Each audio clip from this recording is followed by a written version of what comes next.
Bonjour les amis des cryptonomistes, on est ici chez Adverse à Paris avec Sébastien Bourget. Merci pour cette interview, pour ton temps. Je suis très contente de visiter cet espace. Donc la première question c'est comment tu as eu l'idée de développer ce projet et de mener ces galons? Bonjour à tous, bonne année, meilleurs vœux pour 2025 tout d'abord. Bienvenue chez Artverse. Artverse, c'est une galerie d'art digital et un espace culturel dans lequel on va pouvoir accueillir des événements qui viennent de différentes industries culturelles, évidemment artistiques, mode, mais aussi dans la tech, le Web3, le gaming et l'AI. En fait, ça reflète beaucoup le background des fondateurs, ou associés Arthur Madrid et moi-même. Comment en fait est venue l'idée de lancer Artverse? Petit à petit, je suis devenu un collecteur d'art digital, puis d'art traditionnel, physique, contemporain moi-même. Et non seulement on a pu mettre en avant cet art digital, ces NFT au sein de Sandbox, qui est la plateforme, le monde virtuel que je développe, qui est quand même mon activité principale. Et on s'est dit, on voudrait aussi rendre l'art plus accessible et avoir un lieu dans lequel en fait les gens vont pouvoir se réunir, apprendre, découvrir l'art digital en physique. Et ce lieu, c'est ici, dans Galerie qui se situe au 5 rue Bosse, dans le 3e arrondissement de Paris, qui est aussi un peu un quartier fortement culturel, le Marais, dans lequel on a déjà trouvé beaucoup de galeries d'art, traditionnelles ou contemporaines. Et tout ce qui va trouver. Alors ça, c'est vu plus récemment avec les bureaux de Sandbox, les bureaux de Ledger et d'autres entreprises du Web3 et de la crypto qui sont effectivement, on a Consensus, pas très loin, etc. Donc ça vient comme un sentier numérique aussi, petit à petit. C'est pas les prochains événements qu'il y aura ici à Artverse? Donc Artverse a ouvert à peu près il y a 6 mois. On a déjà accueilli un nombre d'exhibitions qui vont toucher différentes thématiques. On a eu par le passé des panels, des meet-ups, des talks, soit avec des marketplaces, des plateformes qui vont toucher à l'art comme Object, avec Tezos, ou lorsque l'Opéra Garnier à Paris a lancé sa collection de NFT, on a pu accueillir ici les porteurs du projet, des artistes derrière. Et là, après les vacances de la Noël, on a réouvert. Demain, le 8 janvier, on va accueillir une nouvelle exhibition de Ayas et Glitch. Donc on vous invite à venir voir sur place. Si vous êtes sur Paris, on est bien sûr ouvert à partir de 18h pour le lancement. Alors ça sera mi-janvier. Donc voilà, un petit peu de temps, mais c'est toujours plus sympa lors des ouvertures même. On va pouvoir passer rencontrer beaucoup de personnes, croiser les artistes, etc.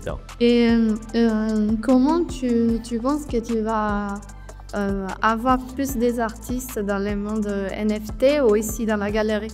C'est quoi les places que tu as avec cette galerie pour rapport à les autres?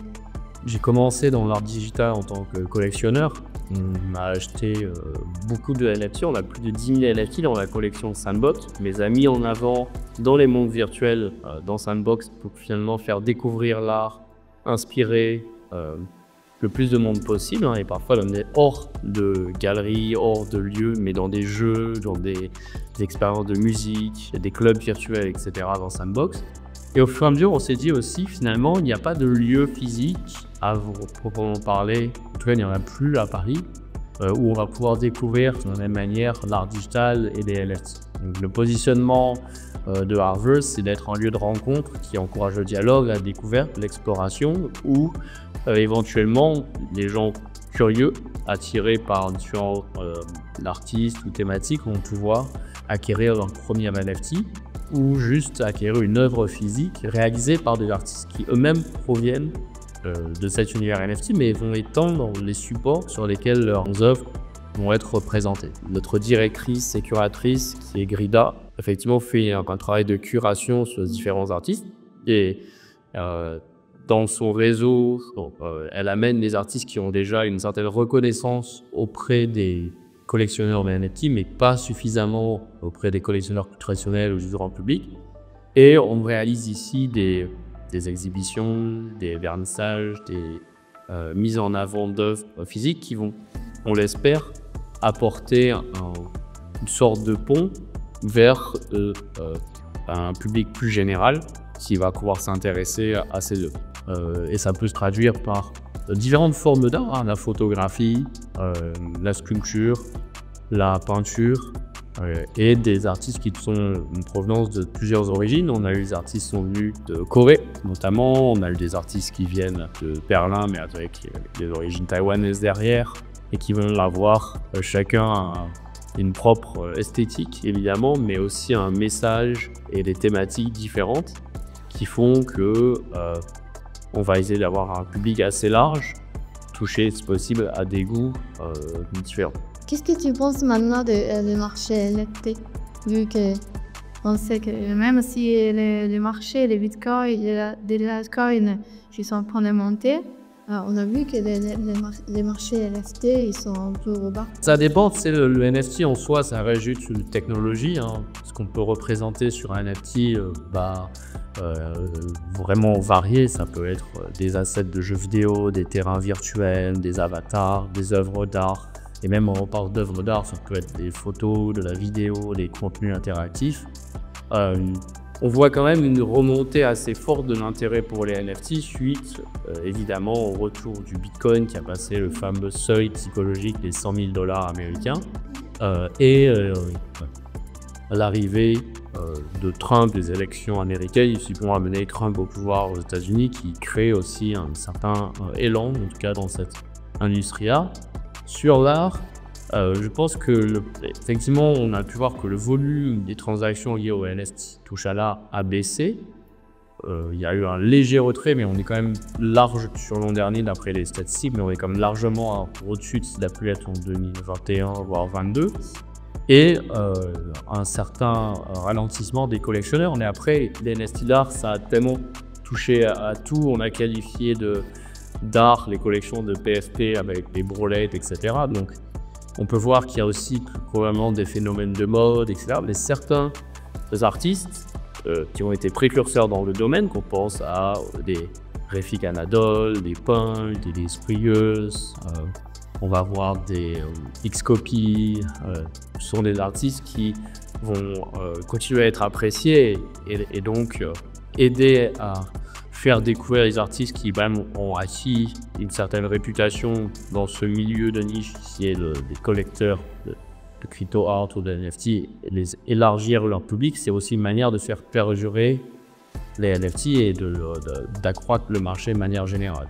Et on est tous d'accord sur le fait que pour que le marché continue à s'étendre, il faut aussi qu'il y ait une meilleure compréhension de la part et donc éducation pour ça de la part des acheteurs, que la valeur du NFT artistique n'est pas seulement liée à un aspect spéculatif, une rareté, une volatilité de l'asset, mais quand même derrière au statement que va avoir l'artiste, pourquoi il a choisi ce support, finalement quelle va être sa consistance mois après mois, voire année après année, et dans son œuvre en fait certaines collections ou artworks qui ont été réalisés vont représenter quelque chose de significatif qui va pouvoir éventuellement même faire partie de collections de musées comme au Pompidou, au MoMA, au musée d'Orsay. On a pu avoir des collections des NFT qui ont désormais partie de collections. La France est assez bien avancée dans le sujet. Assez naturellement va se développer tout ce marché autour de l'art digital et NFT. Du côté des artistes, du côté des collectionneurs. Les collectionneurs aussi, ça fait partie un peu du rôle des galeries, des curateurs et de certains collectionneurs qui sont là pour supporter les artistes aussi, d'éduquer, expliquer finalement pourquoi on n'est pas juste sur collecter un asset spéculatif, même si l'art, ça peut aussi être un asset financier, mais il y a un vrai statement artistique derrière, il y a une vraie portée et un mouvement qui, je pense, est là pour rester dans tous les cas. Mais je pense que c'est encore trop lié aux crypto-monnaies et pas forcément un investissement dans l'art. Et si on prend des artistes comme Léo Kaya, par exemple, Léo Kaya, ça va avoir une certaine réputation, il a vraiment démarré dans la sculpture de marbre, de la matière, différents portraits avec cette impression de mouvement qui est assez incroyable, lié au fort qu'il réalise. Il a aussi lancé des inscriptions sur Ordino, Il en a vendu sur Christie's et Sotheby's, des plateformes très réputées d'art. Et il continue à avoir des exhibitions un peu partout au monde et des installations désormais de plus en plus intéressantes. J'en possède plusieurs. Là, on aura le plaisir sûrement de l'accueillir cette année et de mettre en avant sa vente de ses œuvres ici même. Je pense que c'est un artiste justement qui a vraiment la capacité et la portée à faire comprendre derrière un des usages possibles de la technologie, des NFT, qui vont aussi représenter une certaine rareté, une certaine complexité à inscrire la donnée sur la blockchain et du coup créer aussi une valeur, puisque la production de l'art digital, tout comme la production de l'art physique, a aussi un coût tout simplement de temps. Les personnes qui vont travailler parfois c'est plusieurs équipes qui vont travailler sur la modélisation des contenus, ça prend parfois des semaines, voire des mois de travail par an. Bien sûr, tu es connu pour Sandbox. Donc, la dernière question, c'est si tu as de nouveautés à nous raconter sur les métaverses des centres. Alors, évidemment, j'ai plusieurs casquettes. L'intéressante, ça va être celle de cofondateur de cet espace qui est Artverse. Je suis aussi le président de la Blockchain Game Alliance et le cofondateur et COO de Sandbox. Les dernières informations, c'est que le Metaverse est vraiment actif et vivant, loin d'être mort, comme certains ont pu le colporter.